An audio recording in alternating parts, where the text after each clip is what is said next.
বাংলা নববর্ষকে ঘিরে চাঁদপুরের ফরিদগঞ্জে মৃৎশিল্পীদের মধ্যে উৎসবের আমেজ দেখা গেছে।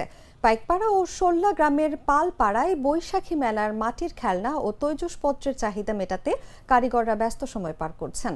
প্লাস্টিক পণ্যের আগ্রাসন ও কাঁচামালের চড়া দামের কারণে ঐতিহ্যবাহী এই শিল্প এখন অস্তিত্ব সংকটে। মৃৎশিল্পীরা জানান, নববর্ষে বেচাকেনা ভালো হলে সারা বছরের লোকসান কিছুটা পুষিয়ে নেওয়া সম্ভব। তারা সরকারি পৃষ্ঠপোষকতা দাবি করে শিল্পটি টিকিয়ে রাখার আহ্বান জানান। উপজেলা সমাজসেবা কর্মকর্তা জানান, কিছু পরিবারকে প্রশিক্ষণ ও অনুদান দেওয়া হয়েছে।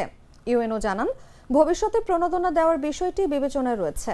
স্থানীয় কারিগররা আশা করছেন যে সরকারি সহায়তা পেলে ঐতিহ্যবাহী এই মৃৎশিল্প আবার ঘুরে দাঁড়াবে এবং নতুন প্রজন্মের কাছে এই গুরুত্ব বৃদ্ধি পাবে। বৈশাখী মেলাকে ঘিরে পুরো এলাকা জুড়ে চলছে শেষ মুহূর্তের প্রস্তুতি, যেখানে রঙিন পুতুল, হাতি, ঘোড়া, হাড়ি পাতিল তৈরি হচ্ছে দিন-রাত পরিশ্রমে, যা স্থানীয় বাজারে বিক্রির জন্য রাখা হবে।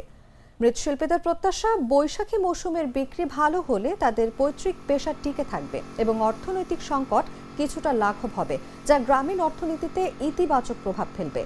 সরকারি উদ্যোগ দ্রুত বাস্তবায়ন হলে শিল্পটি আরও টেকসই হবে বলে তারা মনে করেন এবং স্থানীয় পর্যায়ে নতুন কর্মসংস্থান সৃষ্টি হবে।